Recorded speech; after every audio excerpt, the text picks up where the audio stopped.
Amputations with a stick in your mouth?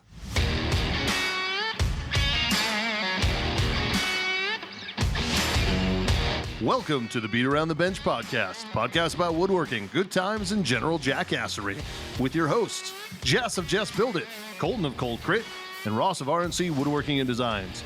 You can find us all on Instagram, YouTube, and TikTok. In this week's episode, we get down and dirty about all the delicious things. Colton wants an above-ground pool. Jess plays babysitter on the job site, and Ross beefs it up and spreads it thin on sandwiches. All of that and more is coming right up on this episode of the Beat Around the Bench podcast. Now, for episode 105, Alder In Chains. Amazing name. We had Red Alder last week in the trivia. That's very good. All right, so food talk. I thought about this long and hard. Okay. So there's stipulations. You can only add 2 other ingredients. And I'm going to let Ross go on this one first because I feel like he's going to say something that I haven't thought of. Favorite way to have potatoes of any kind prepared. And you can only add 2 other ingredients. You can add no ingredients if you'd like. But 2, you can't. So you can't tell me some big fancy dish. I thought about it. I'll tell you about my breakfast this morning, but you want me to go first? Yeah, I want you to go first. Get it. Okay.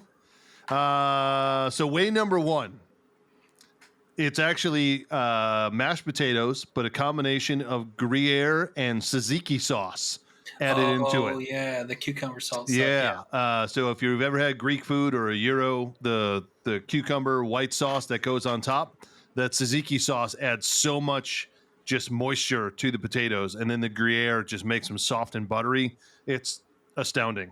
And then outside of that, I'm not going to lie, potato skins with just some cheddar and bacon, you can't go wrong. Nobody ever gets mad about that. I've been doing a lot of those actually lately. We've got like a big frozen thing of them. Yeah. Absolutely. Yeah, they are like a little good. mid meal. If I'm only adding 2 ingredients, that's what I'm going to stick with. If we can go wild, I'm going to go wild. Yeah, it would go because potatoes go all over the place. Yeah, so, nice. Yeah, no. So this last week on the griddle, I didn't do the baked potato on the griddle, but I did everything else that went on top of it, and I call it the Aloha Slut Potato. Yeah. You sent us pictures of this. It looked wild. Aloha Slut. No. I'm pretty sure there was caviar in that picture. I'm not sure. So there's a food truck near us, and they're like a smash burger place, right? Like that's their bread and butter is the smash burger. Right, but they also do these like smash burger fries where they literally just like take the actual smashed patties with cheese melted on them already, put that on top of fries, and then they have their slut sauce. You know, it's like some sort of mayonnaise based kind of brownish, tannish sauce, and it's really good. And so we decided to do that on a baked potato, and so we just did some. I would add the smash burger patties with cheese on them and some sort of mayonnaise sauce. Okay. Like I even did added some Whataburger jalapeno ranch to it as well, and burger sauce. So it was pretty wild good with the condiments. All right. Yeah. So I mean, I like a good old seasoned French fry. Yep. I mean, just straight up a seasoned French fry, a curly one especially. Oh, curly fries are the best. Yeah, like especially from like a smaller place, not necessarily a chain. And then I've always loved something, and nobody usually likes it. Potatoes au gratin. Just dude, I love it. Sliced with the creamy. Mm-hmm. I love potatoes au gratin. So what made me think of it? Well, one was his thing that he sent us the other day. The Aloha Slut Burger. I saw potatoes and some other things in it, but no. So we would go to this place. It's very famous here called Lenny's, and they say it's the best place to get breakfast in Clearwater. It's near the Phillies Stadium. And when they do spring training, I mean, there's a line out the door for 3 hours, right? Holy crap. And it really is the best place to get. As far as I've been, it so far is the best. But this morning they had a thing called a breakfast Wellington. Ooh. And it was chorizo, hash browns, eggs, inside, and some sort of sauce inside of a beef Wellington covered in sausage gravy. A beef Wellington pastry covered in sausage gravy, homemade sausage gravy, by the way, with lots of pepper, like we talked about. And I was like, this can't be real right now. And it's their potatoes that they grate, you know, and then they. So did you eat this and then just like go into a food coma for 4 hours? I did. I did. I came home and took a nap. It was amazing. But yeah, with the eggs. Have you guys ever put tater tots into a waffle iron and actually Yeah. pressed it and made a Yeah. waffle? Oh, Yeah, no, I have not done that. So if you're looking for something fun that's simple to do at home, you can do it with your kids if you want. But obviously, filling up an entire waffle iron with tater tots, you press it out like a normal waffle would be. You then you put the syrup on top. You crumble up some bacon. Then you make some scrambled eggs and put it on top of that, and a little bit of sriracha on top. It is like one of the best little like simple breakfasts at home that you can just pound out. It's so good. So I did it. That sounds and really good. We were having trouble with my tater tots sticking together. So I let them defrost, right? Because they're frozen. Yeah. And then I kind of ground them up and added an egg and a little cheddar. Yeah. To add like a binder and a little grease. And then I put it in there and it made it was really good. You can also, Colton, on the griddle top, put a whole bunch of tater tots in like a circle and just kind of let them brown up, and then you smash them some. Use one of those griddle press things, and then you almost make like a tortilla out of the tater tots, and then you can layer whatever you want on there and kind of like wrap it around stuff. It's like a fried potato burrito tortilla. It's so good. Interesting. I wish they would make something that was as good as a potato. I think I could be okay that had no carbs. Like they made low carb. Cauliflower is no. I know it's not the same. I know. I've tried it. Have you done it with turnips? No. So turnips are used a lot in like Northern Europe because they're a root vegetable and they can grow in crap conditions. Sure. If you want lower carbs than potatoes, turnips are a good alternative. Okay, I will try. That's something interesting I've never heard. I know they do a lot of stuff with like rice flour and tapioca flour, but they process it so much that it's no longer food. I mean, they're taking like parts like the starch. No, by that time, like it's not. And they're having to put vitamins back in it just so it has some sort of nutrition. Yeah. So I don't like that. I like no I think you're better off eating a nice organic red potato 100%. than you are eating that, I think. 100%. Just eat it in moderation. Well, anyway, potatoes. Potatoes. Wonderful. Love it. Yes. So, gentlemen, we started out this conversation before the podcast started. I sent you guys a picture. I got a new whip today. Yeah. And I am officially out of the SUV game and into the truck game.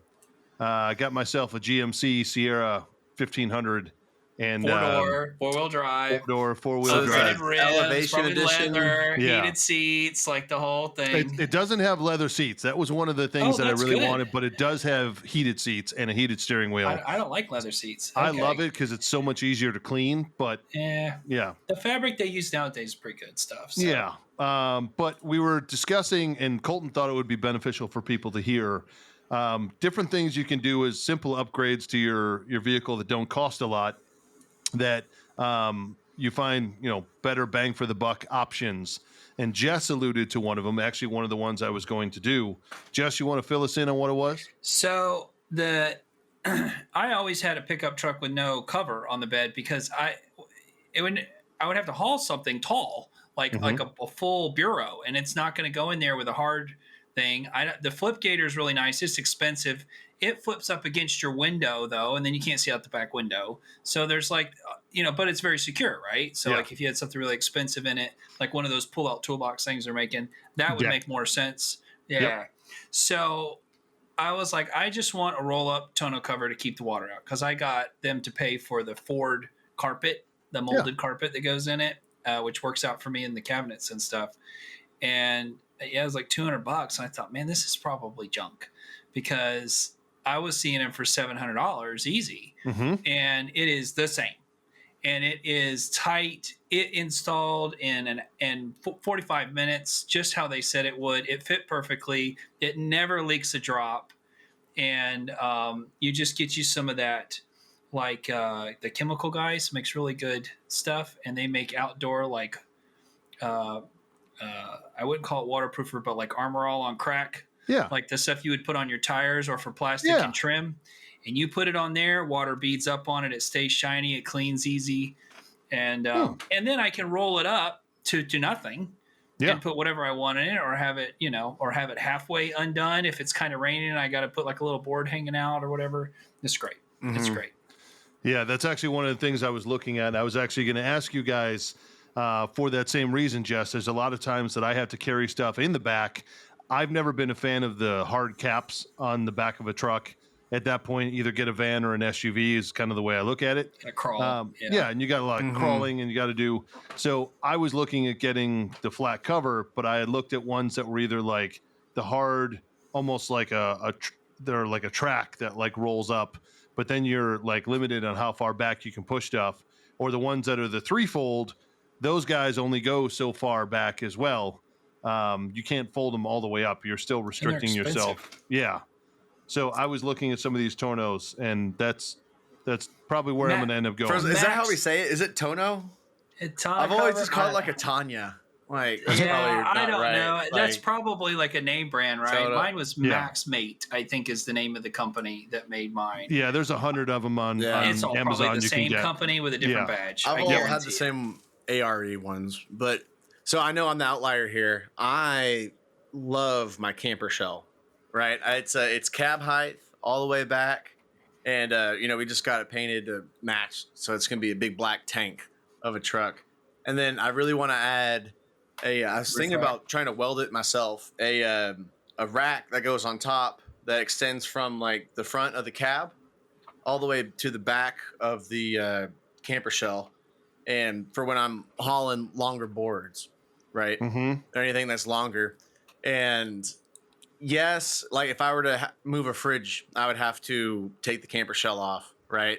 However, most of the furniture I've had to move back there, like dressers, tables, everything has fit underneath the camper shell. So it's not getting beaten by wind. Definitely no rain or water when hauling it. True. And then inside the camper shell, whenever I'm taking my pack out kit with me, all my tools, I built this little roller, right? Like all of there's 3 main boxes to my pack out kit, and they sit in like a little raised edge like bed, and there's wheels on the bottom of it, and so I can easily access all 3 of my boxes from the back of the truck and slide them back in. And then I really wanted to add like basically a false floor with a drawer below it. That's what I had before, was just 2 drawers with a false floor. Yeah, which that did take away a little bit of my vertical. But man, I love the camper shell. And then when you're camping, like, me and Crystal, I proposed to her on a backpacking trip, right? Okay. And when you're at base camp, you just throw an air mattress back there, and you're camping, and watertight, safe. Yeah, it's cool. Only thing is that if it's really hot outside, it's a little microwave oven. Which I had.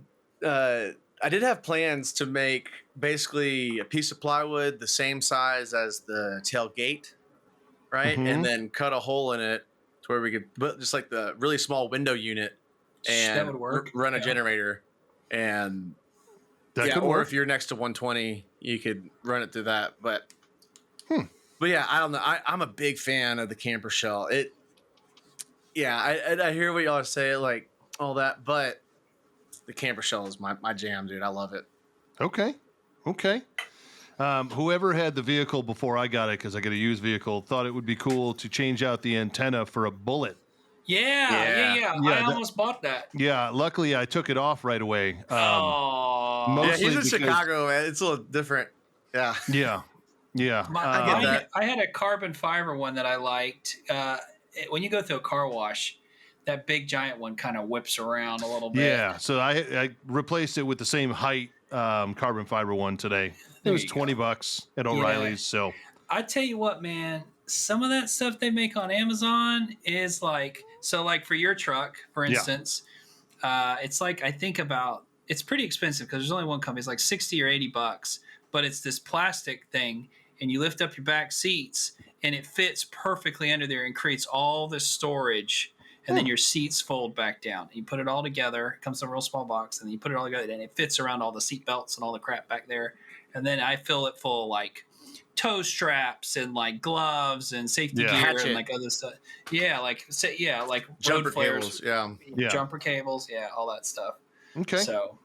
Yeah, I'm still learning how everything works in the truck. Obviously, I was used to having a little bit more covered space and that was lockable in an SUV. But at the same token, I'm very excited because I do a lot of towing of a trailer. I do a lot of moving of equipment and tools and lumber. And I'm very excited to be able to just throw stuff in the truck and go. So I will tell you one thing you have to get.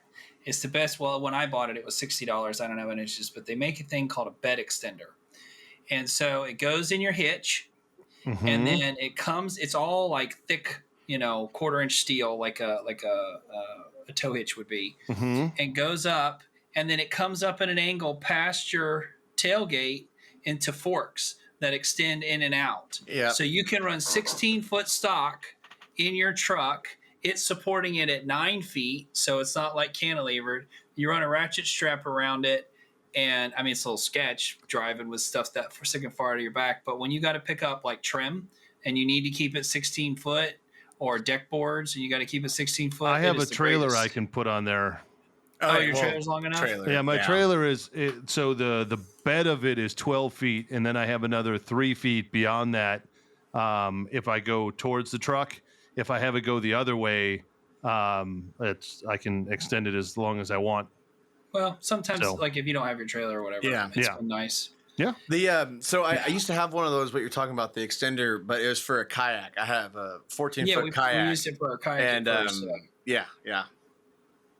Nice. So, I still want the roof rack though. I think it'd be just sick. A roof rack is I have many times been like, man, I really want a roof rack. But everyone I've ever had whistles when you're driving, and is it really? I didn't think about it just that. Depends. And then they rust. So like the aluminum ones are pretty expensive. This might be a good talk. So I was looking at making it myself, right? And so it'd be exactly the dimensions I want. I've looked around, and either you're paying ridiculous money, couple $1,000, yeah, for like a little metal structure, which I also don't want it to look like crap, right? So I was thinking about adding some angles, at least at the front, and I don't know. So we were talking about how to finish it, right? You're talking about rusting. I mean, first off, I know it's harder to weld, but aluminum. Why not just go with aluminum? If you could weld aluminum, sure, but that's really hard to weld. You got to TIG weld it. Yeah. Yeah, it's really hard because you get a lot of heat, right, with aluminum. Right. I've never welded aluminum. I'm talking out of my butt right now, but I think I could figure it out. Yes. I have TIG welded, but and they make combo welders so cheap now. Like I haven't got one yet, but Rick had one. We were playing with it. I would just look at how some of the factory ones you can buy attached to a fiberglass one properly, and I know the ones that attach to your cab have like those little rubber things that grabs around the door. Yeah, and maybe you could buy just the brackets instead of like welding onto your truck. You know what I mean? Well, I wouldn't weld to the truck. I think so. For the front cab, there's like 2 like little rail slots. Gotcha. And another thing we could do is whether I can buy just the feet by itself, maybe like replacement feet for like an actual unit, or buy a cheaper unit like that's like really small, and then just steal the feet from that, or like whatever attaching apparatus. I think you should do Ross's trick and just watch Facebook Marketplace and just watch it in Craigslist. Yeah. And I'm sure somebody's getting rid of their truck, or I mean, I sold one time, and I bought one used before. Maybe you could find one instead of having to take all that time to do all that. Yeah. I actually can't do any of those roof racks or anything taller than the normal cab height. Couldn't even do a lifted truck. Not that I wanted one, but there are so many parking garages that I have to go in and out of for my day job, both downtown Chicago, at the airport, and some other spots that I still had to be able to get in and out of a parking garage. So, right. Even I did the leveling kit and like the bigger tires on my truck. Even with that, I got a little nervous going through a garage the other day. Yeah, but I'm not doing that super often. It's not as bad in Houston. But as the rack might make it where I don't do garages anymore. I kind of I cap it at 6'8" is the tallest it can be. And my new truck's over 7. It's hard to park it. It's hard to park it anyway. Yeah, like the lights will come down, and like that's the last thing I want to do is hit the top of my truck on something. Absolutely. Yeah. So, last thing, do y'all think this is gross or cool? All right. So I was talking to Larry. if you say about truck nuts, I'm going to be so pissed. no, No truck nuts. no, we're not. No. So for the truck, like, I have a 2016 Tundra, right? And it's the TSS, like the sport trim package, right? Like the running board, the black wheels. Mm-hmm. So it has like that red TSS sticker on the back. It's already getting faded. I want to rip that off. But for Larry was talking me into taking off like the other emblems as well, like the like where it says Tundra, mostly on the door. Yeah, where like on the door, take the Tundra off, and there's like where it says it's the 5.7, And make them like matte black. Yeah, or not matte. No, just taking them off, removing them. Like Here's no my only labels. thought. Like he did his truck. Paint, it's kind of sick. Isn't the paint going to be like not faded under that and faded all around it? No, I don't think it'd be faded. And as far as like the stuff around it, though, you could rub off with like degreaser. But I don't. It just. Yeah, I don't think it's open your door panel and look at the difference between the door panel and the outside. I don't think like it's where that it never faded. gets even a little. You're going to still have permanent TSS in there. That's a good thing to worry about, but we'll see. We'll see. I don't know. I was thinking about it, like it just being like in your tailgate, you can look black, at it, like the tank. No, I like the idea. I love a burnered out vehicle. And Larry's mindset on it is like they're not paying you to advertise. Like take that off. So. Well, we should all take advice from Larry. No, not everything. Oh, it's funny. The insurance company's texting me. They're like, "Hey, we haven't heard back from Larry. We need a supplement and whatever, all this." And I was like, "Hey, Larry, here's what they're sending me. Just send him a screenshot, but hopefully he gets to it." Yeah, listen to some stuff from Larry, not everything. So I also, on a separate note, I have an update from my shop. Oh, right. I actually have, over the past, not the holiday weekend, but the 2 days surrounding the holiday weekend, I have been rearranging my shop to make it more efficient. I've been turning around tools, trying to think of like actual motion that you're using, ergonomics, if you will, of a tool, and like what's going to be the most efficient space-wise, and trying to have material run in the same direction, and trying to then cluster certain tools in an area that makes more sense as far as the flow of materials as well. It has been an awesome process to go through. And I will say I have also cleaned up an awful lot of just crap I was holding on to, like lumber that was piled up in the corner that I was like, oh, I remember 4 years ago putting this in the corner and being like, I am going to get to this soon. And then it was piled up with more lumber. And now I just have so much that I couldn't even like get anything in the corners. So if you haven't, and Colton, I know you're going through this right now, thinking about your new shop, but if you haven't taken the time to move stuff around or just think of the efficiency of your shop, even if it's adding a different tool or, just the flow of how you handle materials, it is an awesome exercise in just functionality and efficiency. Yes. Plus, it's fun to move stuff around. It is. I am like so anal with the efficiency stuff. Mm-hmm. Like that's kind of my jam is efficiency.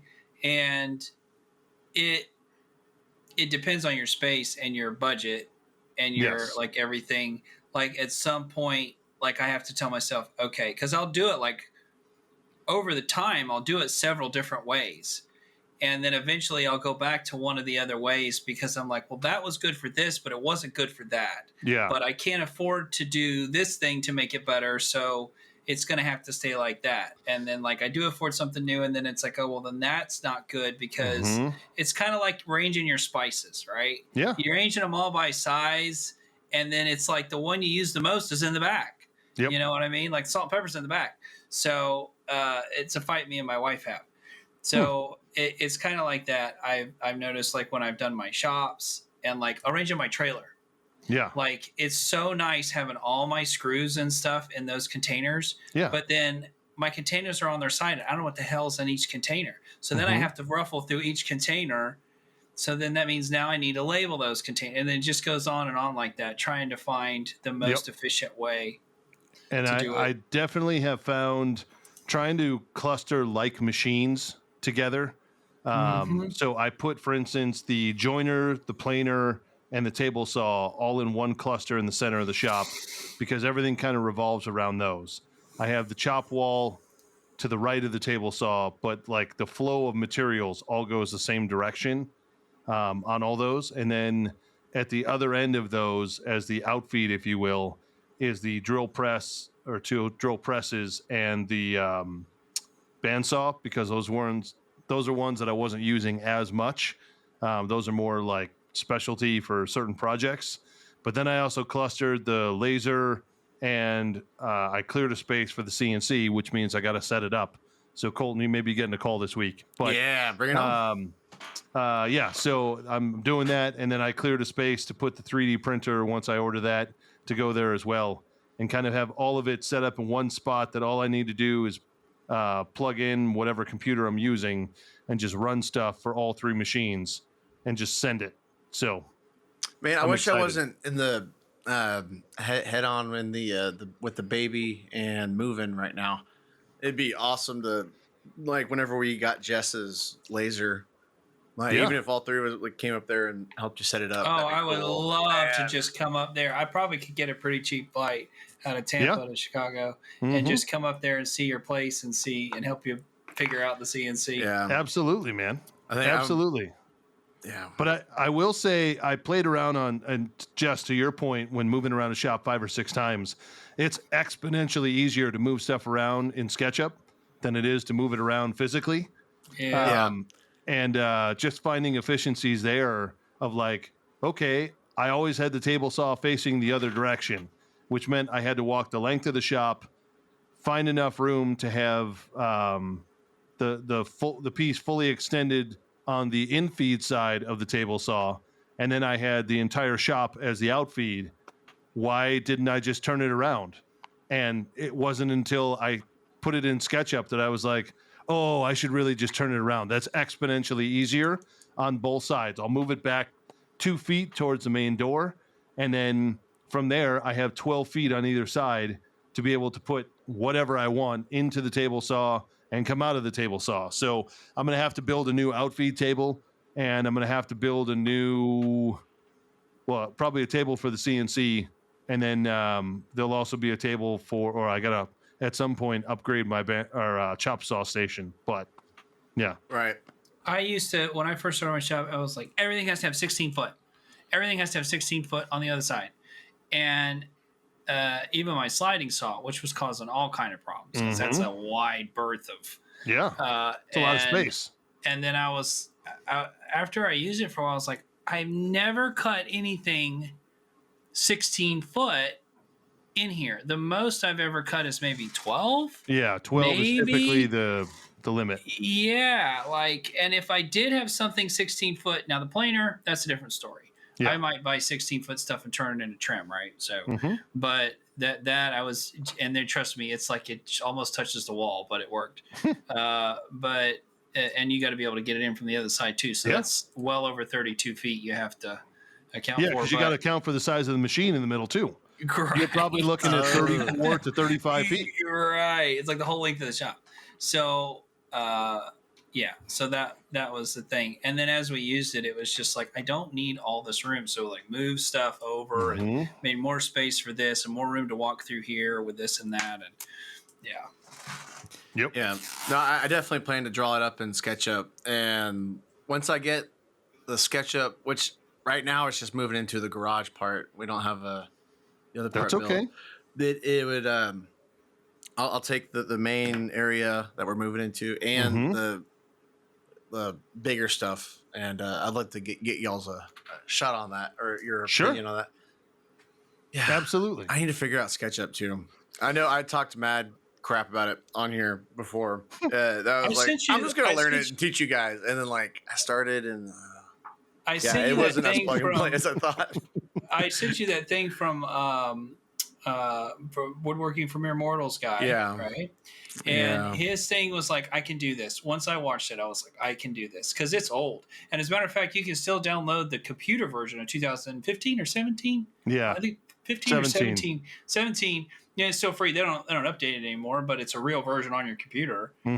Or you can use the one online. That one's free, but it's missing some stuff. But the 17 worked just fine. Yeah. It just doesn't have all the extensions and crap. But you don't need that to draw something and take a screenshot or measure something or use a protractor. And you'll learn you just have to have a roller mouse with a click, like a roller mouse that you can click the roller. And then it helps like that. I mean, the gaming mouse thing is another thing. If you like key commands, you don't need it. But because I'm used to clicking something and moving it.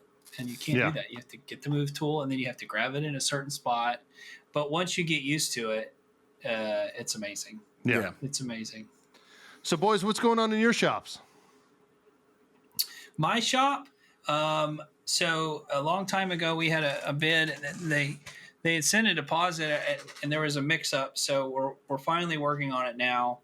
And it's just some bins for a tile store. It's all pre-finished two-sided plywood. That's not bad. When you say pre-finished, you just clear coat? No, it's UV finished on two-side birch. Yeah. And then you just edge band it, and we buy pre-finished edge banding. So, I mean, it's done. Like, yeah. And then we figured out a way to kind of like hide like any pocket screws or any other fasteners for the most part. And then it has 4 pull-out bins, and then we buy the drawer boxes, sides pre-finished, and they're pre-datoed. So, I mean, it's not that expensive. So, we're doing undermount drawer glides, soft close, some new ones that they just came out with that have some special adjustments. So they're supposed to be, they're pretty nice, 21 inch ones. Originally, the first bid, they wanted 8 drawers in each one of them, and then 8 bins. And then I was like, well, it's this much money, and they're like, whoa. And I was like, well, cut down on the drawers, yo. Yeah, like that stuff costs a lot of money and time. And so I drew it up in SketchUp, and I actually have been getting our guy Justin in the shop to, I sent him the link. Yeah, and he's able to look at the drawing.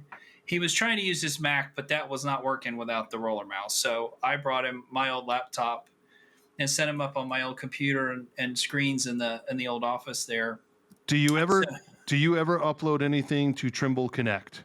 Yeah, that's where I do it. Okay. I was going to say, because he can actually do SketchUp Viewer for free on his phone or on a laptop. Yeah, that's what he's doing. He'll look at it on his phone. Yeah. We had it where he would hook up his thing to the TV. Awesome. So he could see it in the HDMI. And then, and now we've got him a printer. So now he can like print stuff he wants. He can draw stuff and screenshot, whatever he needs to try to figure it out. The question is getting him to do it. Yes. Instead of like, oh, this is probably like this. No, just go measure that. The problem is that the plywood, when it's pre-finished two sides, it's not Baltic, so it's basically 11 or 13 sixteenths. Or is it which way is it? 11 sixteenths. It's just under 3/4. It's under 3. Yeah, it's what are they? It's like 19 millimeter, 18 millimeter, or whatever. Yeah. So that throws everything off, especially when you're making drawers. Yes. So because that's a 16. That's an eighth of an inch that you're off in 2 panels. So we had to figure that out, and I have a little nugget today about, especially when you're putting in drawers, if you somehow are making a big deep cabinet and you got 2 divider panels in it and you don't have like things datoed and such, if you pinch that by an 1/8 or 1/16 towards the top, or it kicks in, like one side kicks in like a millimeter, your drawer don't work right. It pinches in the back, or it falls off the track, or whatever it is, especially if you use the side mount drawer guides. The under mounts aren't so bad. So I have some tricks. Actually, it's just one trick. It works every time to make it perfect every time. Awesome. So I'll share that. Cool. But other than that, I got we installed that kitchen up in Seminole, which is just south of here, just north of St. Petersburg, and it was blue and God bless concrete workers and metal framers. That stuff was so straight. The house was so straight. No scribing, nothing. I would literally set it and be like, oh, look, this might be tapered. And then I would push it against the wall and put a level on it, and that's when it was perfect. Whew. So it was just like the tile or whatever, so we'd shim it up. And that was nice. And then so we have to go back after they put the countertops in and put all the handles on. The ceiling isn't done. We talked about that. I have to go back and do the crown on that. The house that we're working on, they got I'm actually going to try to do some tile work since I bought that big tile saw for my boss. Mm-hmm. So we've got a shower and some other things. We've got a bathroom remodeled on another house, and I've got to pour some concrete tomorrow where they dug out to move the drains in the house and the foundation. Mm-hmm. So we have to have a foundation inspection here because they want to make sure you put termite stuff in it and put a vapor barrier. Mm-hmm. So even if you cut a little hole, so over X amount of feet. So we're going to go fill that in with concrete, and then the drywallers and electricians and painters are going. And then our other house, the big remodel, painters started today, so that's fun. We got a phone call from the owner, and they asked us if they could turn the air on because it's better for the paint, to be so humid. We said, just change the filter. So you change the filter. They didn't turn it on till late. And so she's like, it's running and it's 80 degrees in here and my power bill, blah, blah, blah, because they forgot to turn it off. I was like, okay, all right. And so then the neighbor comes over and he's like, some guy was trying to jump your fence this morning. And I was there at 8:30 and a little before then. And the painter was there even before that. And so then she's like, oh, somebody's trying to break in. And I don't know if it was, he said, he told the neighbor because the neighbor caught him. He said, no, I'm one of the contractors. They said they needed us to look because we're trying to get the back remodel. So she's all upset about that. And I'm like, look, I didn't give anybody permission to jump any fence because they lock them. So we don't know who it was. It could have been nobody to do with us. Yeah. Because there's a sign out front.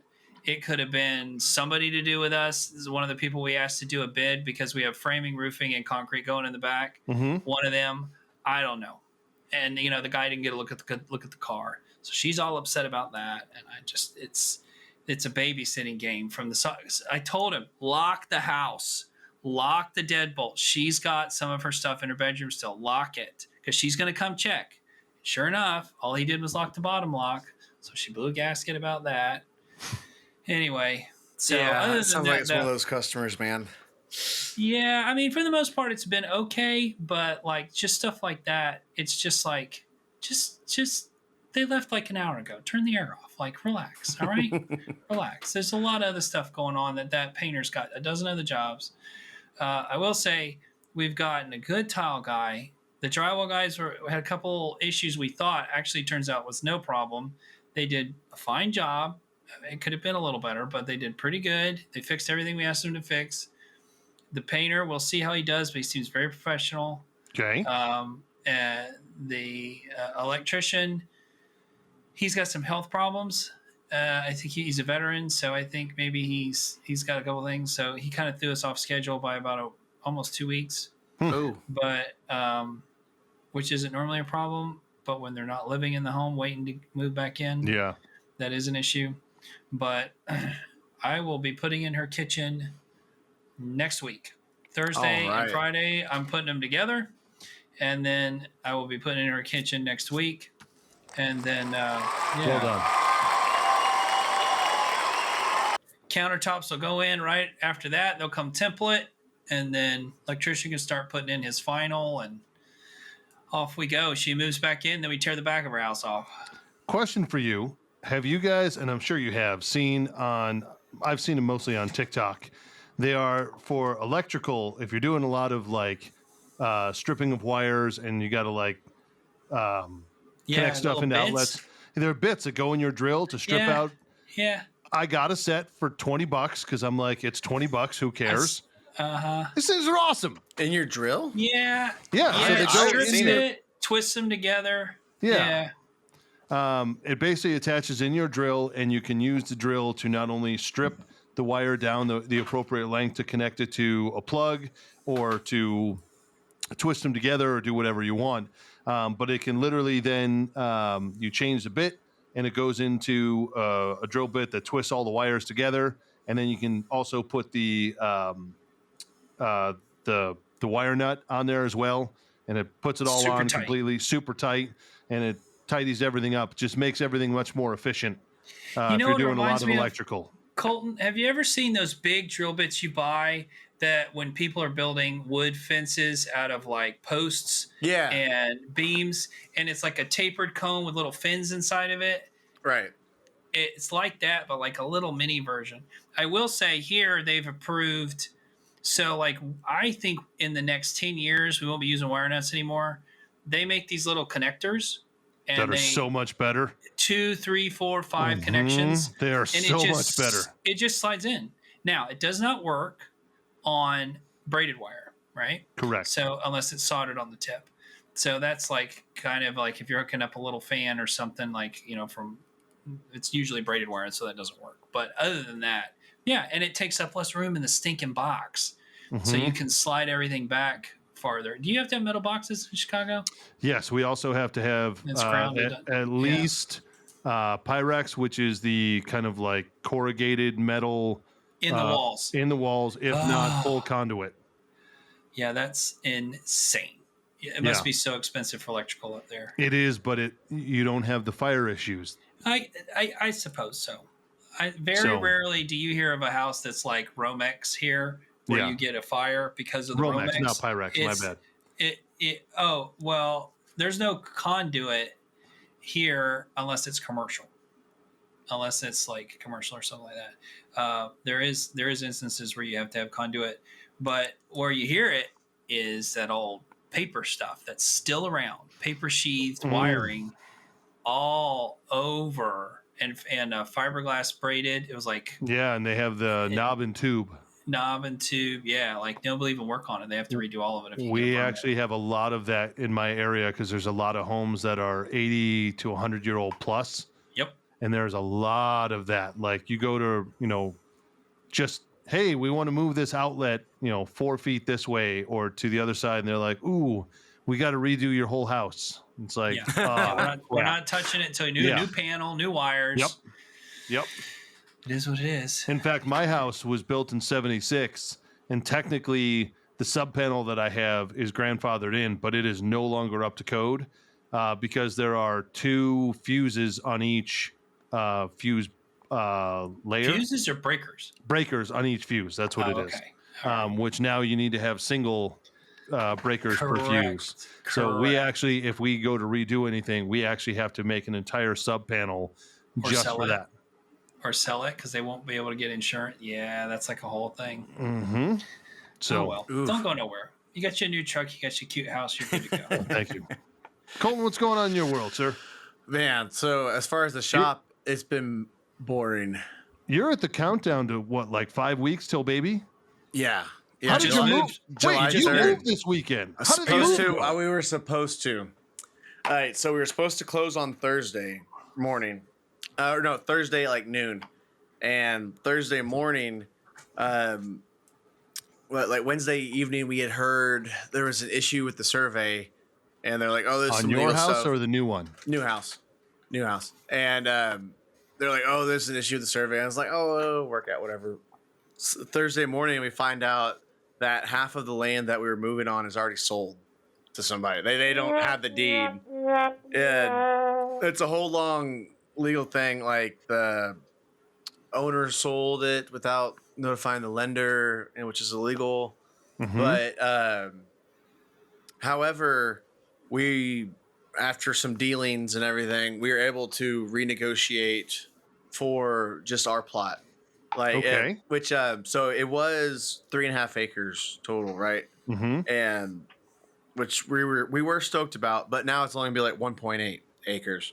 That's still a decent amount of land. Yeah, still decent. Yeah. It's the mow. We were excited just to get over 1 acre, right?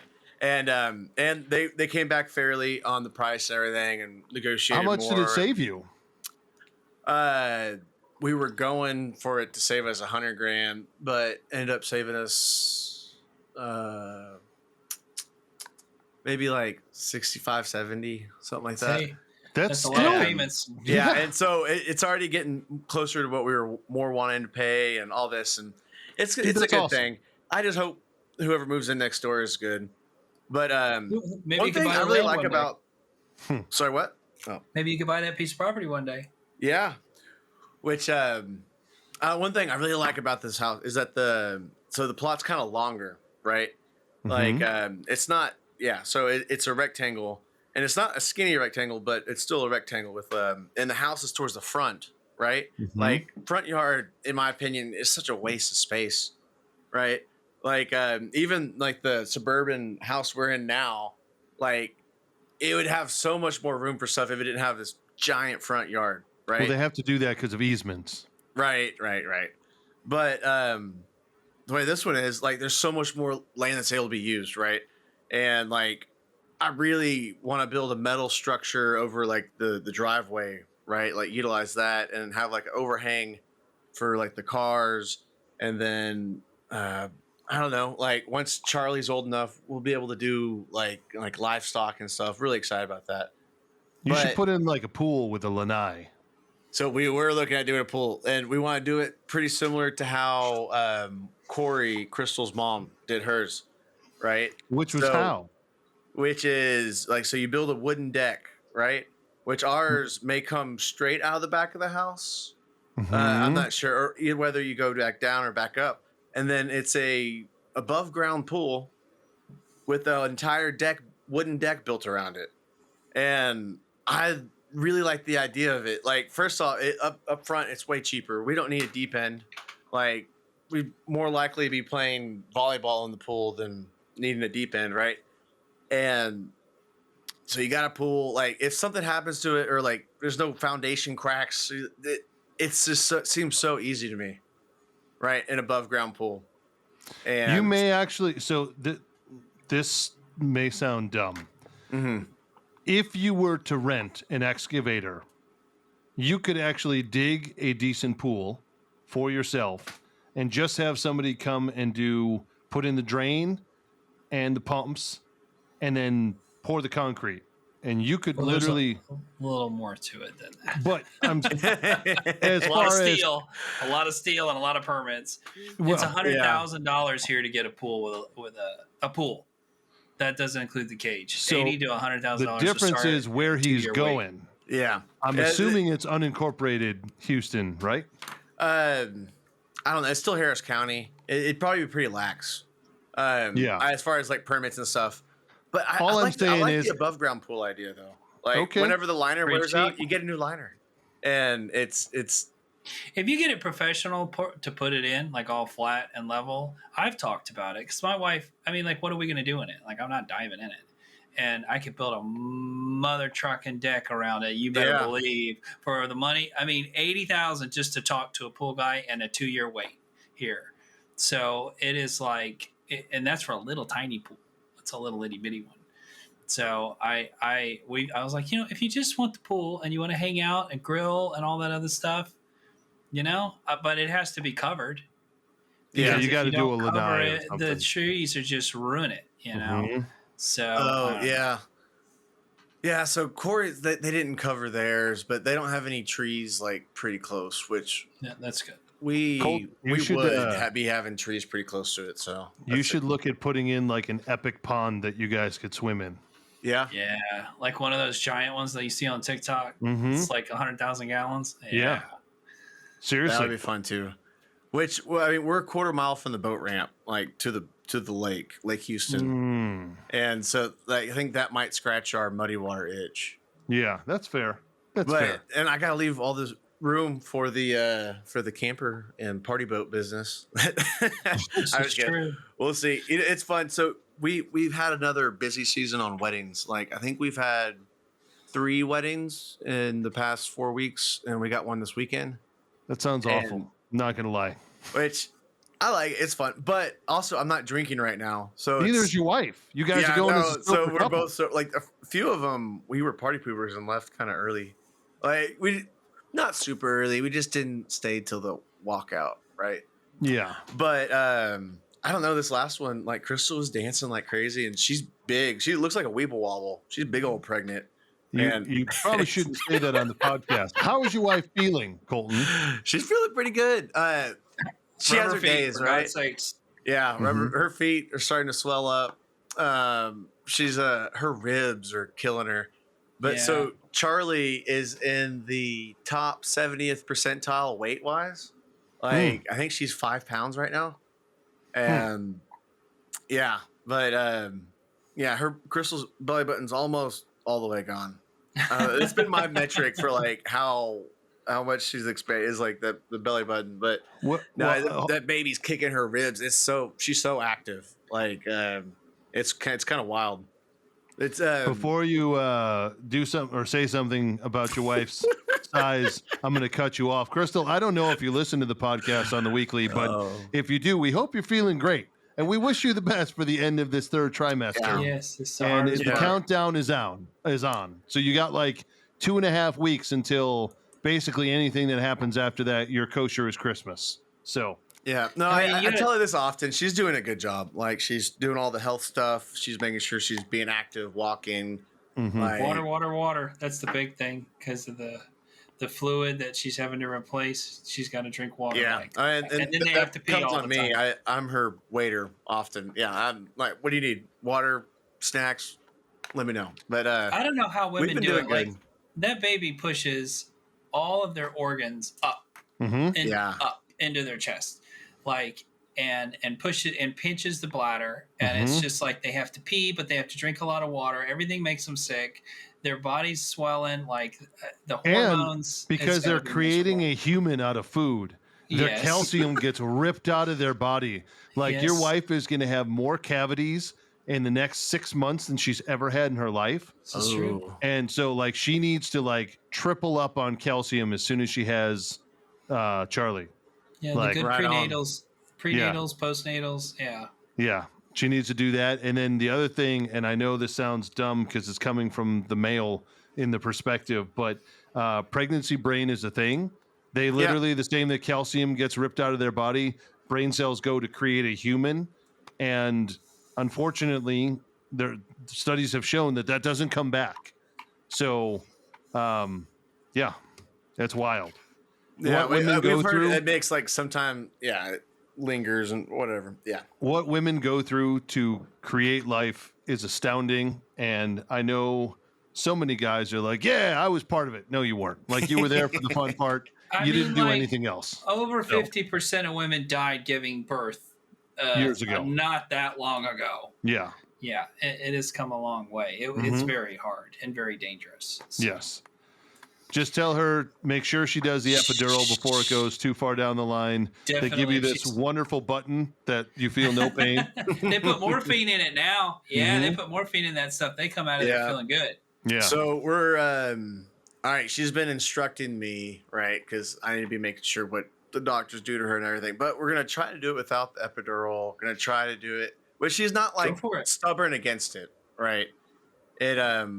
But wait till the contractions are about 8 minutes apart, right? And like I said, we'll see. Yep. We're gonna try to do it with the least amount of drugs possible. But she's been really down to earth with a lot of stuff with this whole pregnancy. But she is open to the idea that we may need to do some drugs and whatever. So they used to do amputations in the Civil War without any anesthetic. Yeah, they would just give you a stick and say bite down. Yeah, and then some whiskey. So things have come a long way. It is better for the baby, honestly. But amputations with a stick in your mouth?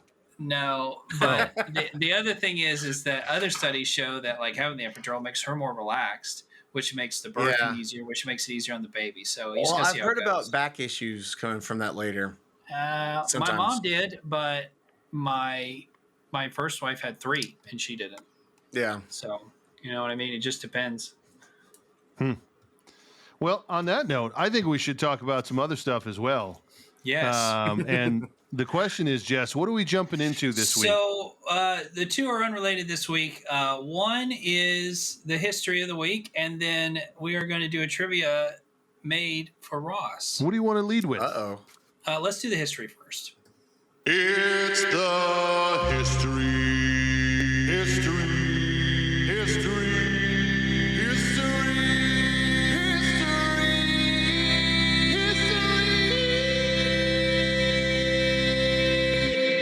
of woodworking. So, what's the difference between a light bulb and a pregnant woman? What? You can unscrew a light bulb. So, oh, sorry, wrong one. So this week's is not about a light bulb. It is about screws. Who invented, like, what? How did we even come up with it, right? Because I don't think any of us can really live without them at this point. I would love to say that I was such a fantastic joinery expert, but everything would take a lot longer, right? Mm-hmm. Like, think about decks. And I was watching actually this build where they were building a beautiful home with lots of beautiful joinery out of Japanese. I think they were using Japanese cypress or cypress to build homes. That's what they built a nice home with. Still lots of joinery, but they were using back structural screws, and they look just like them up there to go along with it, because they don't back out like nails. So wood screws didn't start as metal fasteners. That's the part that I did not know. Really? And this comes back to Ross. The origins trace back to ancient civilizations like Egypt and Greece, where wooden screws were used to press olives and grapes. There you go. They used it to squeeze out the wine and olive oil before they ever thought about using it for furniture. The Middle Ages is when screws began to be used in woodworking. Early metal screws, handmade. I can't even imagine. I probably made a little die or something. Yeah. By blacksmiths, very labor intensive, expensive. So, very rarely use them, probably in suits of armor. Then the Industrial Revolution. The real turning point came in the 18th century when English instrument maker Jesse Ramsden invented the screw cutting lathe in 1770. It allowed the mass production of uniform screws, which totally reduced the cost of everything, made it accessible for general woodworking. I'm assuming they're slotted screws, which I have found in many pieces of furniture that I want to scream about. Traditional or standard screws is what they're referred to now. Yeah. And so fast forward, we'll kind of do these out of order. So the one that everybody knows, the Phillips or the cross tip, as they taught me in school, because the patent is long worn out. But a Phillips screw in 1936, Henry Phillips patented it. It was designed so that it prevented drivers from slipping out. But then Ford made it big, right? The Ford Phillips started using them so they wouldn't strip out, right? Yeah. Because a flathead screw, you can get a little tighter. I believe that's why they still use them in like electrical stuff where you're tightening around wires. Yeah. You can get a little more torque on a flat one. And that revolutionized woodworking, manufacturing, everything was better. And of course, as this continued, they started to make them faster and cheaper. Back up. So I was thinking, all right, what about other screw heads? The square ones, like Craig's. Cabinet screws is generally a square head. Trailers, like they use square headed screws. 1908, Canadian inventor Peter Limburner Robertson created the square drive screw, also known as the Robertson screw. Its square-shaped socket drastically reduced slippage. It's really popular in Canada. The Robertson screw is also found, cabinets. It's pretty reliable. I like it. I hate it. It just depends, man. Like, if you buy a knockoff screw that's square, if you look real close to the head, it's like they pinched it into a square instead of pressing a square into it, and it wants to strip. And square-headed bits, the tips seem to strip. Yes. Kind of quick, and they start getting round on the edges. We used to try to file them and everything, and it doesn't work. I hate it. I replaced all my pocket holes. Usually is where you had the squares with the star bits. Right. So Trex. That's the next one. Torx screws. In 1967. That's my favorite. I think it's everybody's favorite. The Torx screw head was developed by Camcar Textron as an improvement on a Phillips head screw. The star-shaped design. I mean, I don't know about you guys, if you've ever put in a fence or a deck and you put in like what, 4,000 screws, and they give you the little bit in the box, and it's fine when you're done. You can still use it. And then like I have the cabinet screws that are my favorites, the Spax ones, because it's kind of a smaller screw, but a washer head. It's a T15. That's a little tiny head on that thing. And then the even smaller, the T10s, those little gold ones that you use for finishing. And the screw's like 3¼ inches long, and it still drives it. Yep. Like, it's incredible. Well, those do strip sometimes. So the star shape reduces slippage and driver wear. That was kind of its idea for greater torque and reliability. And you can be off on an angle a little bit, and it'll still grab more than any other head. Like a T30, like in those Spax structural screws, honking. Like you'll snap the tip of the screw of the bit off before you strip out that screw. It is insane. This weekend I had to do some new risers around a planter on my yard, and I was putting up some 6x6x10s posts all over beams as this edge, and I was using 10-inch structural screws, and it was a T40 bit that I had to get for it. Wow. I had never used T40. You need a big drill. Dude, I will say, and this will get back to my my nugget, but when you're getting up to that size, a drill is better than an impact driver. Really? We'll get into that a little later. Okay. I feel like it snapped my wrist off. So that's pretty much it for the screws. I mean, it started back in the late 1700s when they started making screws in the lathe. They figured out how to do it. Now a machine kind of just presses them. I did have a best friend that worked for a company that made taps, and it was for like 5-axis CNCs, and it was high speed, and the metal that they made out of them, and it would spin, and it would just go in and make in one pass. It could make the threads in a nut or a bolt and things like that. That's even awesome. the bolts that go on an earth mover, the nuts that go on an earth mover, big giant bits. Like you imagine machines that run that stuff. The other thing I was reading about is like, and I remember this when I took those classes, that NASA has the probably most strict specifications and testing on a stinking screw. I mean, a screw could cost tens of thousands of dollars because of all the research and development that it costs, because they have to test its tensile strength. They have to test it in sub-zero temperatures and like sun, coming through the atmosphere temperatures and so on and so forth, and the Torx and all the different stuff. They have the highest specification on screws of any other thing in the world. I'm sure any space program in any country would. Yeah. So that was something interesting I read. So I wonder if when NASA gets a box of screws, or if they're all just thrown in there together, or if it's like in foam, right? Because it's in foam. It's like handmade. Yeah, it's probably unbelievable. I mean, like think about Hubble and the James Webb, the stuff that goes in just to the machines that make the lens, just the lens that goes in there. I don't know if you've watched any documentaries on it. Dude, that like the doesn't James even make Webb sense. telescope of what images it's sending back is ridiculous. Yeah, we're so nothing. If you guys are looking for some really interesting stuff, and Jess, you'll probably, if you haven't dove into this, I'm surprised.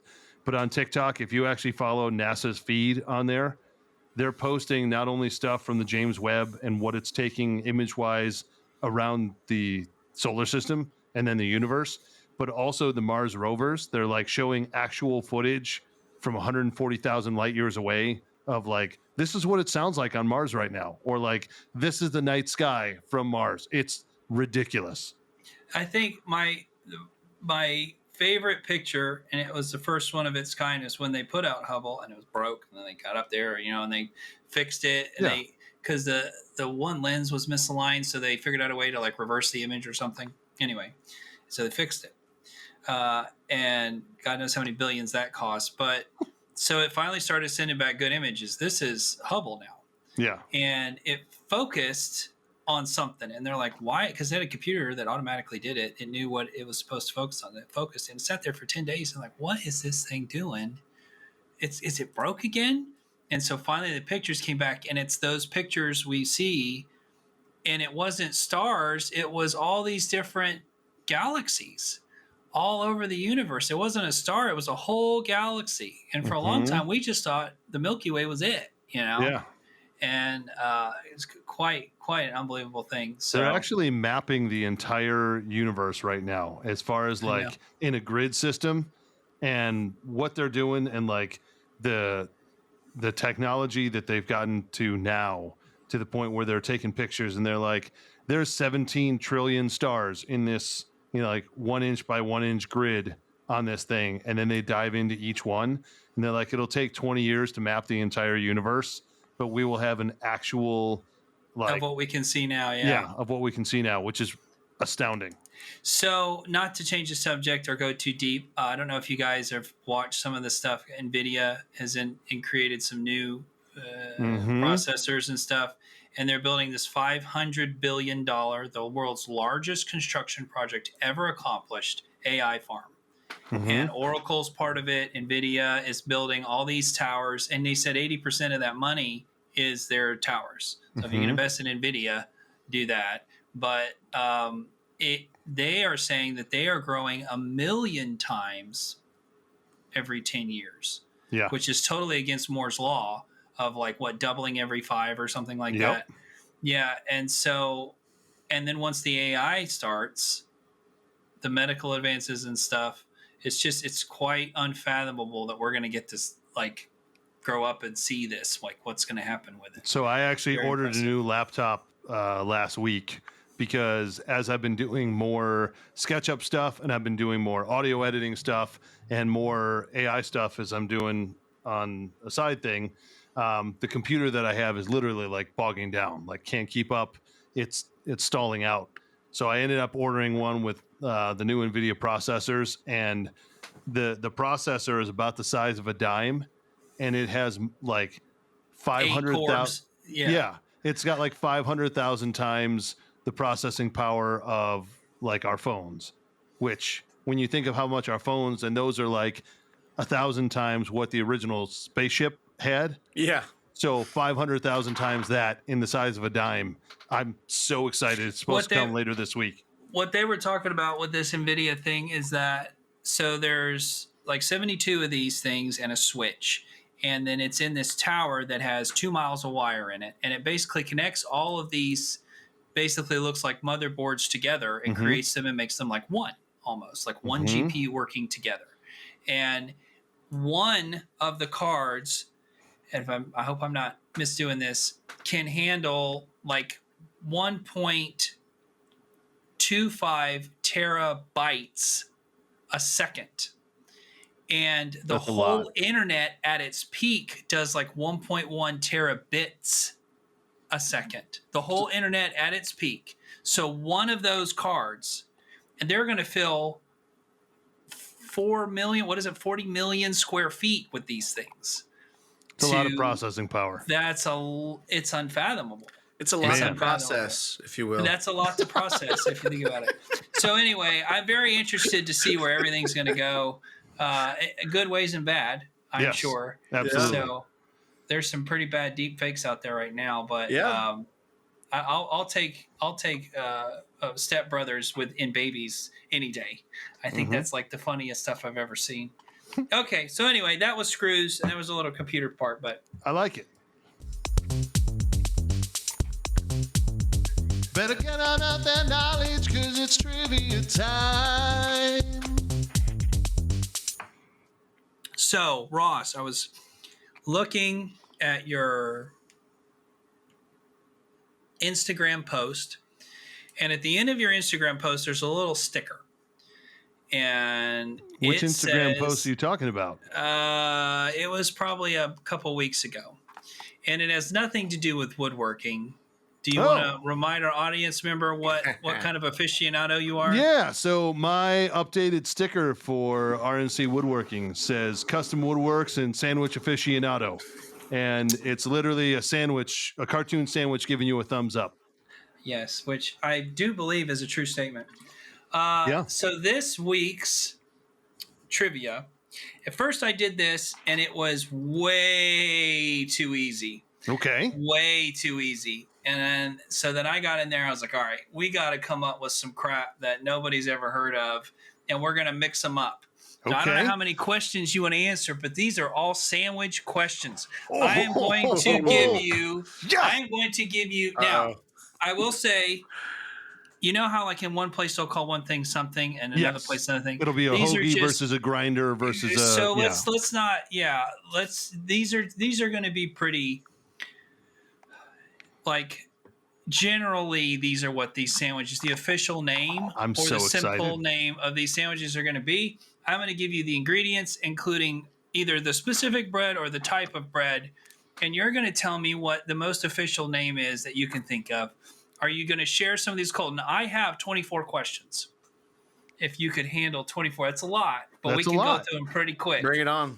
There's going to be some super softballs and some super hard ones. Are you ready? Yeah. All right, question number 1, Ross.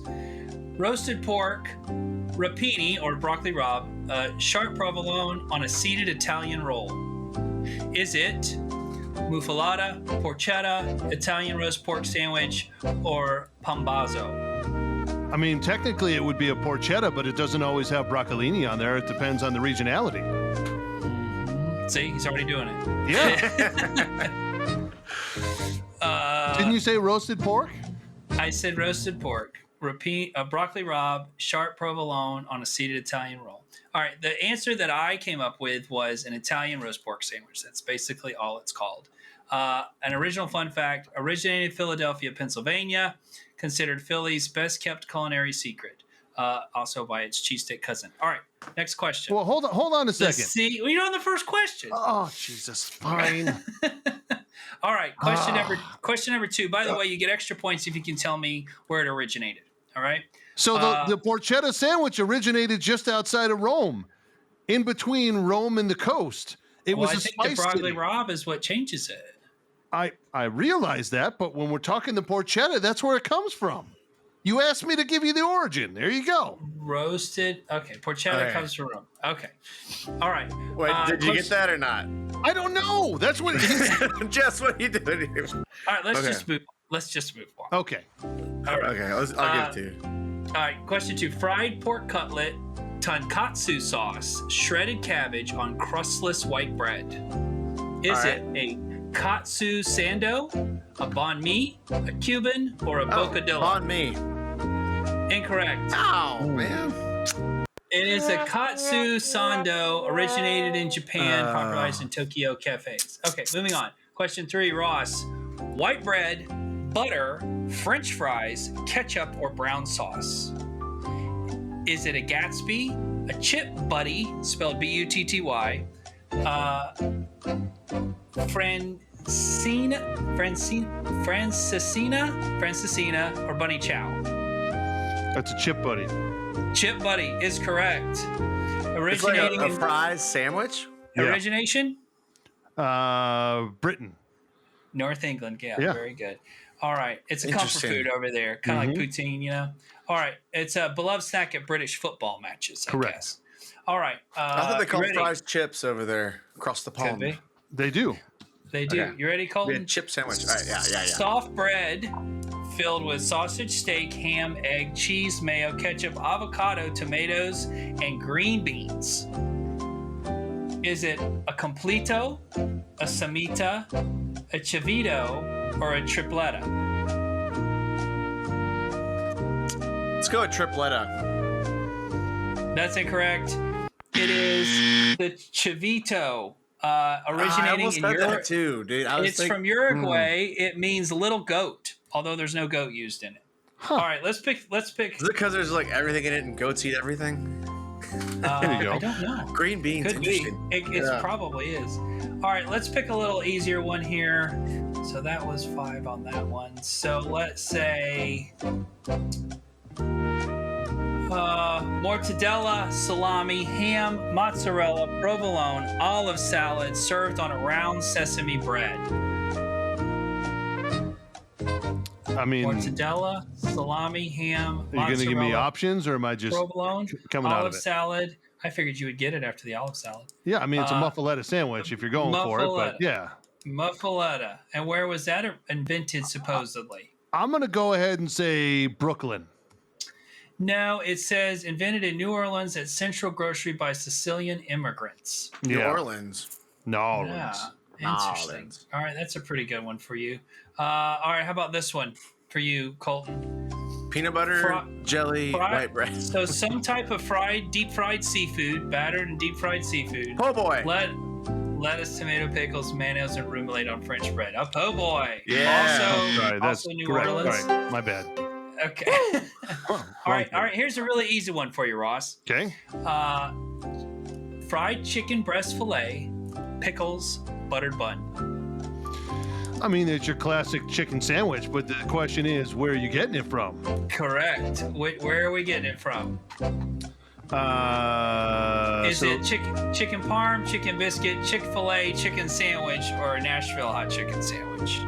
Well, that's a Chick-fil-A chicken sandwich, that simple one. Oh, interesting. All right, and one more easy one. We'll go back to the hard ones. You ready, Colton? Yeah, please. Thinly sliced steak, melted cheese, usually provolone or cheese whiz, onions on a hoagie roll. I got this one. Is it Italian beef, French dip, Philly cheesesteak, or beef on weck? Philly cheesesteak? Correct. Philly cheesesteak. So I was picturing something Arby's, honestly. But yeah, the cheese whiz. We've got the meats. Invented in Philadelphia, 1930s by Pat and Harry Oliveri. All right, let's go back to the hard ones. Up here, we ended on 5. Ready, Ross? Crispy falafel balls, hummus, pickled vegetables, and tahini in pita bread. That's called a shawarma, sir. So a shawarma is typically with the meat, I guess. So if we're doing it with a falafel sandwich, ceviche, or gyro. I mean, a shawarma technically is what that is, but a falafel sandwich is the proper name. All of them are technically called shawarmas, but it would be a falafel shawarma. So we'll go with a falafel sandwich. That's right. And where did that originate? I'm going to say old-time Persia, modern-day Iran. Yeah, Middle Eastern. It's real popular in Israel and Palestine. So yeah, and they are very good. They are very good. Okay, here's a tricky one. You ready, Colton? The peanut reduction with the crisp pork belly, cucumber, scallions, hoisin sauce wrapped in a steamed bun. Is it banh mi, pork bun, bao sandwich spelled B-A-O, or montao? What was the second one you said? Bun. Yeah, it's a bun.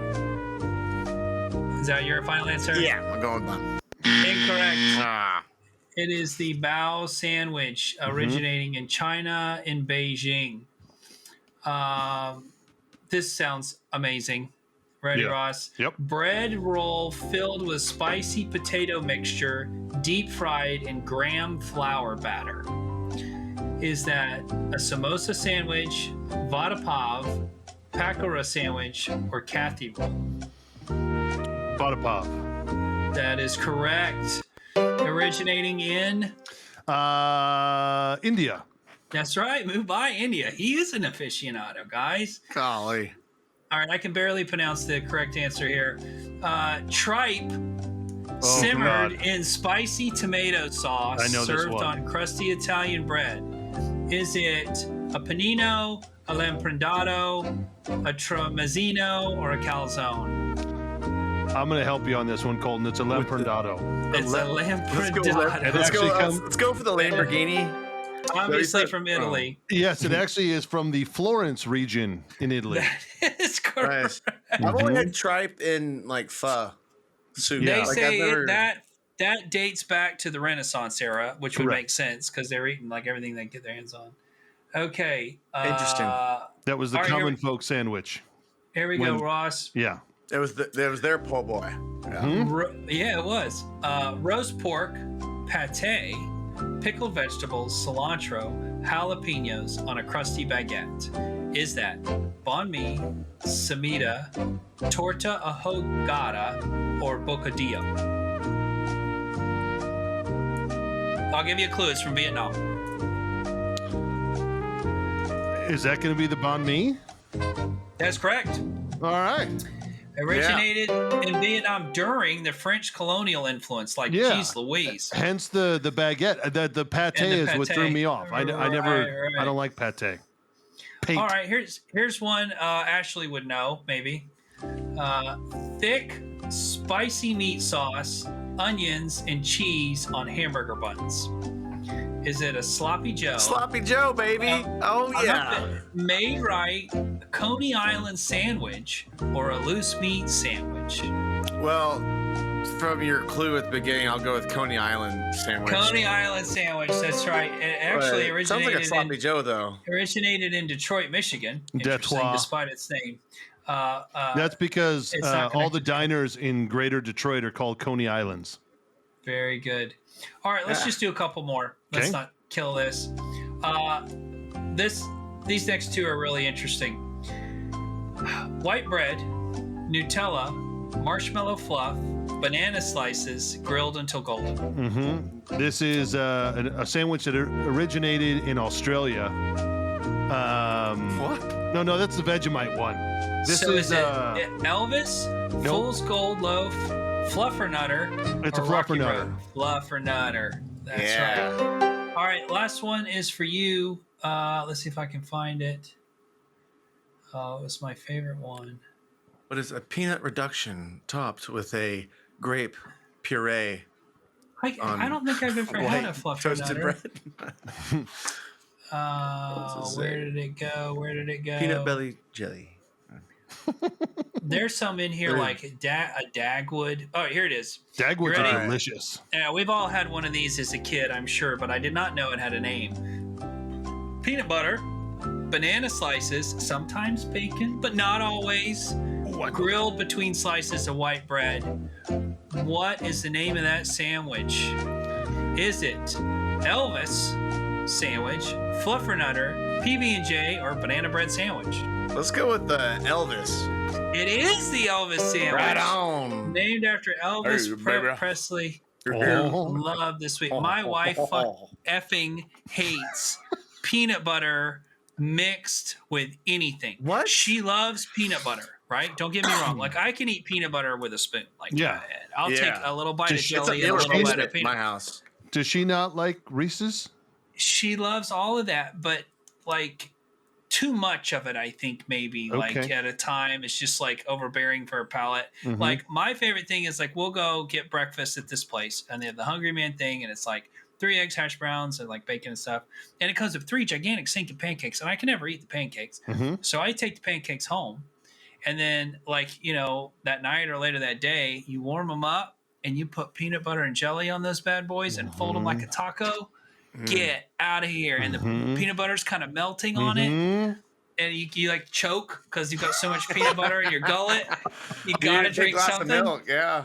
It is so good. If you guys would like some entertainment, make literally just peanut butter toast and give it to your dog peanut butter side up. And the dogs, it sticks to the roof of their mouth, and they're literally like. All right, let's test Ross a couple more times. So we're gonna do this different.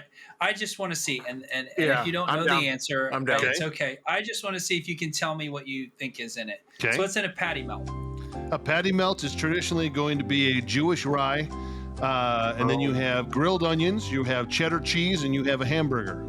That's correct. I'll take that. That's perfect. Caramelized onions. Mm-hmm. Yeah. What is on lox and bagel?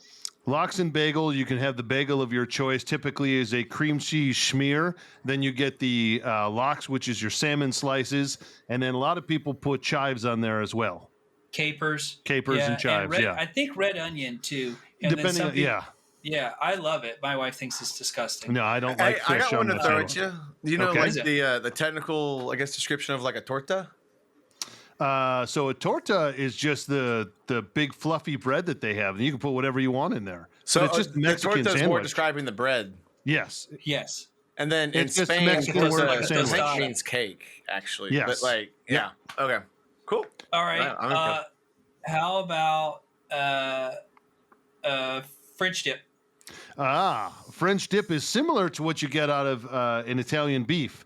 However, the French dip, usually you have your shredded Italian beef in there that's been grilled up.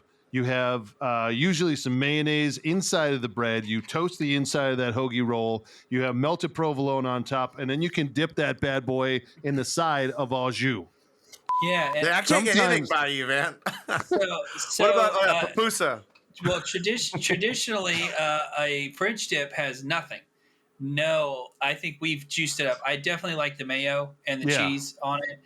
Do you know what, for a bonus for Colton, what au jus translates to in French? Grease or fat? With juice. Mm-hmm. With juice. And it's also claimed by 2 restaurants. I saw this on Diners, Drive-Ins, and Dives, Phillips and Cole's. In the early 1900s, they say that because one guy had beef trimmings left over and he served it with that, and they dipped it because the bread was so hard and so on and so forth. Yep. Okay. Man, I go for a sandwich right now. Here's a gimme, Ross. I'm not gonna lie. A Cuban. Oh, a Cuban. That's a good sandwich. Typically a panini-born sandwich. You get a long white roll, if you will. You're going to have both pulled pork, ham, pickles. You're going to have mustard. You're going to have Swiss cheese. Yep. And depending on the restaurant, you may also have another kind of pork on there. Sometimes they throw bacon, but usually not. And then all of it is grilled in a panini. It's pressed, yeah. Sometimes using Cuban bread as well. All right, a couple more. Club sandwich. Ooh, now a traditional club, or are we doing? We're going to say a turkey club. Okay, turkey club is going to be a sandwich that is 3 different tiers. So it's going to be white bread, lettuce, tomato, bacon, turkey, and your choice of cheese, usually either Swiss or cheddar. Then another piece of bread, then that same thing layered up. You also have mayo between each layer. What they don't do, they always put toothpicks in it and cut it into 4 triangles. That's how it's served, i.e. a country club. But what they don't do is put mustard on it, and it really ties the room together. Even a spicy mustard would be good. Or if you have an opportunity, if you ever find a place that does a cheeseburger club, they sub out the turkey for like a cheeseburger patty.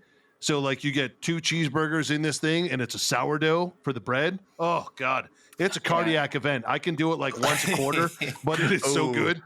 All right, Jess, I think I got him on this one. All right, Ross, for all the money. What goes into a BLT? Just kidding. All right, how about another softball? How about a Reuben? Ooh. One of my favorites. So a Reuben typically is a marble rye starting out, and then you get a Thousand Island dressing. You typically have a pastrami that is very thinly sliced, put on top with Swiss cheese and sauerkraut. I'm about to say sauerkraut, yeah. I had a really good one of those at corned beef or pastrami, depending where you're at. But yes. What is the difference between Russian dressing and Thousand Island? Some spices. Probably. It's literally the same ketchup and mayo mixture with a little bit more spices in the Russian dressing. All right, so we did the banh mi, we did the lampredetto, vada pav. I think you got them all. Oh, here's one. The bao sandwich, the BAO sandwich. Yeah. So it is crisp pork belly, cucumber, scallions, hoisin, and a steamed bun. Think of like pot stickers. It's a similar consistency, but instead the bread is that super soft like dough, and it's kind of sticky on the outside. It's called bao buns. This just makes it into a larger roll, if you will. And for the final things, just so our listeners can get to know you, what goes in your egg salad sandwich? Nothing. I don't touch any of the salads like that. No? Any of the cream salads, I think, are one of the more disgusting things. Crystal could fight you about that. I don't know, man. You make a good egg salad sandwich, and you can put. It's pretty good. Egg salad, potato salad, like even coleslaw. You don't like potato salad? No, any of those. Like, dude, it's something with mayo. Mayo to me is a lubricant. Yes, I love it as lubricant, but I don't like it as a dressing. Like it's like ranch dressing. I am also not a fan of. Like it's a Midwest tradition that people put ranch on everything. I am not a fan. So my potato salad that I make, I roast the potatoes like in like little cubes, and then like really roast them so they're like cooked very well. Yeah. And then I do sour cream, chives, bacon. It's like a baked potato. All the fixings in there. It's pretty good. It's pretty good. Well, I have definitely worked up an appetite, but I need something to chase it down. So let's do the little of this. Showtime!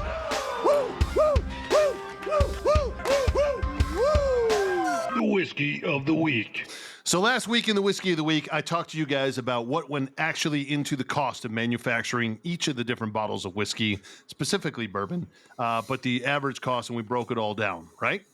I now want to talk about the top 5 most expensive whiskeys that are commercially available. Now, there are some that have gone for like a limited offering. We only made like 13 of these bottles or 100 of these bottles or whatever it is. But I wanted to go through the top 5 and, have some frame of reference for you guys, because we talked about how it costs roughly $1,500 per barrel of bourbon to make a whiskey, and you're getting between 200 to 250 bottles out of that barrel out of a 4-year. Out of a 4-year. Now, if you're aging it more, obviously that goes down. But right. Okay, so going through these guys, we'll start with number 5. The number 5 most expensive whiskey that is available is the Macallan Lalique 57-year-old single malt, coming in at a cool $162,513 per bottle. Okay. So 57 how old is it? years. So how much is there of them? So basically what's happened is, let's say you start with, and we're going to see a theme going through these, so this will make sense. Let's say you start with 100 barrels that you filled off one batch, right? At the end of, at 25 years, you're down 50% in all those barrels, because you're losing roughly 2% per year in Scotland. And that all of these, with the exception of one, are coming from Scotland as far as the cost. So we'll stick with that. So you're losing at 25 years, you're down to 50%. So rather than having 50 or 100 half-empty barrels, what they do is combine 100 half-empty barrels into 50 full barrels, right? So then that process kind of starts over again. Then at 25 more years, so you're at 75 years or 50 years in, you're down to 25 full barrels, and then it keeps going from there. So you've lost, at that point, at 50 years in, you've lost 75% of your product that you laid down initially, which is why the cost goes up. And had to pay to store it for that. Correct. Exactly. Is that just like super dark? Care of it. It's got to be really dark. Yeah, so it's going to take on a lot of color, that's for sure, and a lot of wood. Yeah.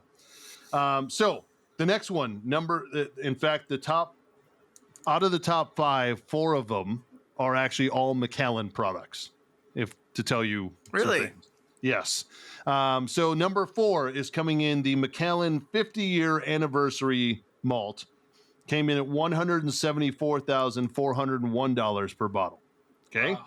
The number 3, the Macallan Reach Edition, 81-year-old single malt. So you at that point only have 10 to 15 total bottles or barrels left out of the 100 you initially filled. Those went for a cool $233,263. The number 2 was the Macallan Lalique 62-year single malt instead of the 57 years. So they kept some back and put it into a very high-end Lalique crystal decanter. Those went for $248,745. And the number 1 most expensive whiskey in the world, hailing from Japan, the Yamazaki 55-year-old single malt, coming in at $459,180 per bottle. So these are the commercially readily available products that you can, if you can find them, there's more than one. There's more than one. Correct. Yeah. So the most expensive bottle that has ever sold is actually a bottle of Bushmills, or from the Bushmills distillery. It is part of the Emerald Isle collection, and it went for $2.8 million per bottle. And they only had 50 bottles total that they made. So unbelievably high end. However, the most expensive product that was ever listed, but it did not sell, was the Curious Case of Isabel's Isla. It was listed at $6.2 million per bottle. It was encrusted with diamonds. It was a crystal decanter. It was all the things. And they never sold one of them, and the company folded in 2013. So, talk about a bad investment. Yeah, exactly. Yeah. Now, the most expensive thing, I actually, when I was in my Master of Scotch days, I happened to sell, there was a product that was part of the Royal Salute family brand, that it was the Tribute to Honor. And the age range on it was 72 years was the youngest spirit, and it went up to 85-year-old. And they only made 13 of these things. And I sold 3 of them to one guy. And unfortunately, I never saw a penny of the commission from it, but it was $250,000 to buy the bottle. There was no discount for volume, no nothing else. You had to put down $25,000, which would cover your trip to go over to Scotland to meet with the master blender, who would take you over the course of a day to taste through all the different single malts that were extremely rare that went into this blend. And at the end of it, you could say either... Yep, exactly. At the end of it, at the end of that day, you could say, this is astounding, I have to have a bottle, or this is too rich for my blood, but this is well worth 25 grand. So all in, it was worth it on that regard. Now, there's one guy that I was not able to try it. No, they would not let me do it. But the gentleman that I met with to convince him to go over, we were at the Greenwich, Connecticut Polo Club, doing an event. It happened to be the same one where I ended up meeting Prince Harry. And I'm not saying I ran in those circles. I was working, which is why I was there. But this gentleman, I was telling him about it, and he was like, well, I haven't taken a vacation in a while. And his wife was standing there. She was like, I would love to go to Scotland. He was like, of course you would. So the two of them flew over, private jet. They do all the tours. He tastes everything. And he was like, I got to do this, but I want to buy 2 bottles, one for me to drink and one for me to save as an investment.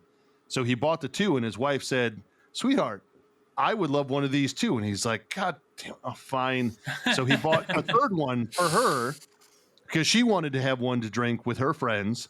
And so he dropped $750,000 just on 3 bottles of whiskey, and still did a 2-week vacation around Europe after that. Oh, I would like to be at that point in my life. I'm not there. So, yeah. That would rival. That would be the number 2 most expensive on this list if it were still available. So to me, though, at no point have you said anything about if they were that good. You know what I mean? And like so top 5 in the world. I have tasted some of the components that go into some of these rare blends and some of these high-end products. I was able to taste the Macallan 50-year-old anniversary malt. I tried like 1/8 of an ounce just so I could say that I tried it. It was really good. Am I going to pay $175,000 for a bottle? Even if you had it? No. Well, what did that come out to for a pour? Like a few $100 for a pour? Hold on. 1,000. Let's see. 1,000. 1.75 milliliters, isn't it? Sorry. 1 milliliter? For a pour, it'd be like an ounce. So for a 1 ounce pour, you would pay $6,900 as a cost. Now, if you want to sell that, that's your cost per ounce on that breakdown. So you got to double it. Yeah. So you're paying at that point $13,000 for one ounce. Make it a cool 10. Make it a cool 10. So I'll crush some wild turkey in the parking lot. I'm not about I that. would like for you to not unless you have something already. What I would like for you to do next week, Ross, is give us the top 5 whiskeys under $100. Okay. For like a normal person that would spend, because $100 is still a lot to spend on a bottle of alcohol, but around 125 or less. Top 5, because you've tasted them and you have a good baseline. I like that. Of what you could, that's a little more reasonable. I do love knowing the most expensive things. I think the people that bought those, they probably never drink it. I would hope. they would just wait and they would That's the sell it hope. kind of like a piece of wine or something like that. Yeah. I don't But know, even man. some of the wines you got to drink at some point. Yeah, the if wine you're will turn gonna, if into you're gonna vinegar. get it, then you should drink it. Maybe not shoot it. Exactly. But No, like, I mean, it would be like when your kids get married. yeah, Yeah, you know, with like special things like- occasion. Tuesday. Yeah, Tuesday, Yeah. you know, you had gas, you know, Yeah. anything. Well, I would like to. Let me tell you something. The kind of people that spend $2 million on a bottle of alcohol, or even $700,000 on a bottle of alcohol, are either buying it for one of two reasons. One, money doesn't mean anything to them, Mhm. or two, because they're It's an doing it as investment. an investment and money doesn't mean anything to them. or Correct. it's a You know, status thing. it's not like somebody gets a mortgage on their house to go buy a bottle of whiskey because they think it's going to hit big. No. So these are people from like, you know, what is that place? This is that's the 1%. Like oil Monaco people, and like Yeah. Saudi Arabia and oil yeah. sheiks. Yep. Yeah, or insurance billionaires and people like that. Cartel. let's get Yes. into some knowledge then that we can share with the common man. The comic.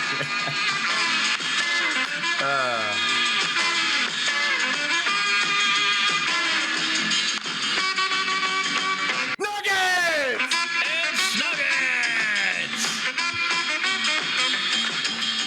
So I'm going to apologize now. I do not remember what my nugget was, but I told you I had a nugget. Yes. What was I telling you? Was it a trick? Yes, you had a trick for, was it cabinets or? Oh, I know. It was measuring drawers. Drawers. Yeah, That's- I do drawers. Building drawers. Especially when it was like 11/32 or whatever. Yeah, when it was under. Oh yeah, I know how to make a cabinet square. Yeah. Okay. I can do that now if you want. Okay, go ahead. Do it. Okay, so for instance, we No, have you like a gotta 40. We have like a 48-inch wide cabinet. Sometimes, and this happens with furniture too, especially furniture like a dresser, Yeah. like 72 inches long, 84 inches long, right? And then you got divider panels in it, and then drawers are going in certain places.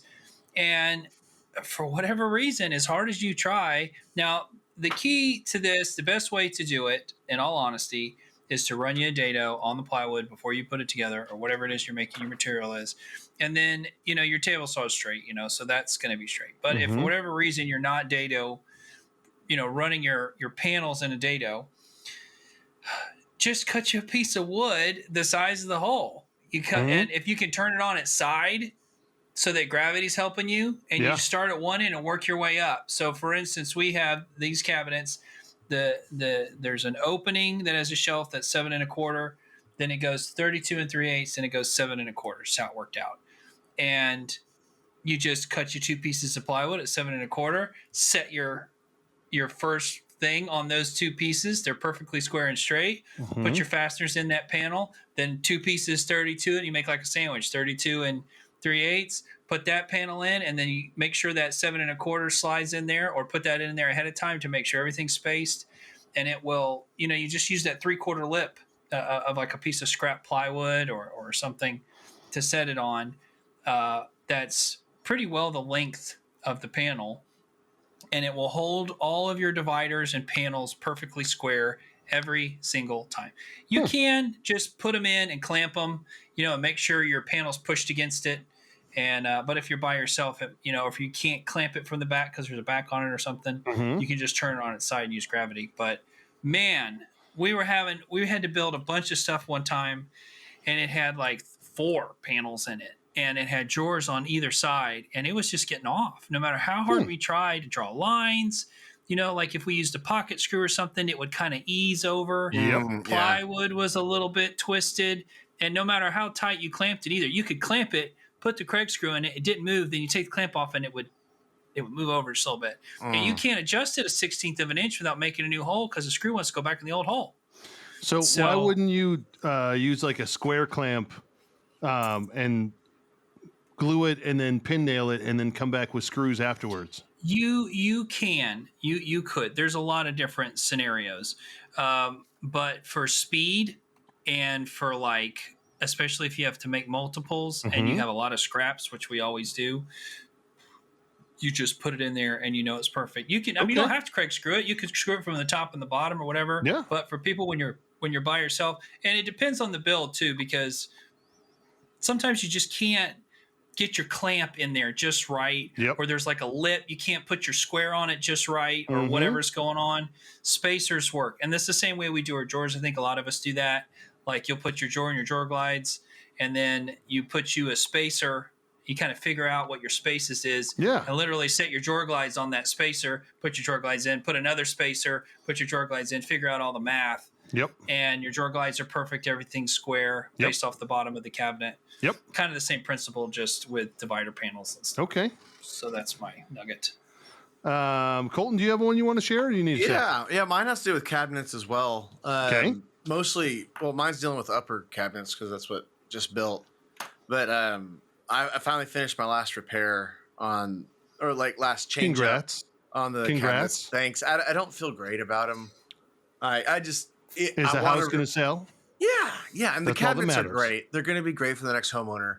However, there's so much I would do different. But man, I was going to say my nugget is the material you make your doors out of is really important, right?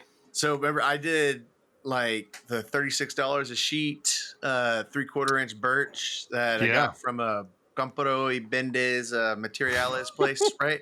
Yeah. And some of those had some more, especially once I carved in. Thought? Yeah. Which was fine for like the big thing. Cause like, okay, the main problem was whenever I cut out like that little rectangle in the middle of the doors to make it look like a shaker door. Yep. That should have done. It released pressure, and those you should have used MDF for that, yes, man. in hindsight, MDF would have been awesome. Or not done shaker and just had flat panel doors. Right. Yes.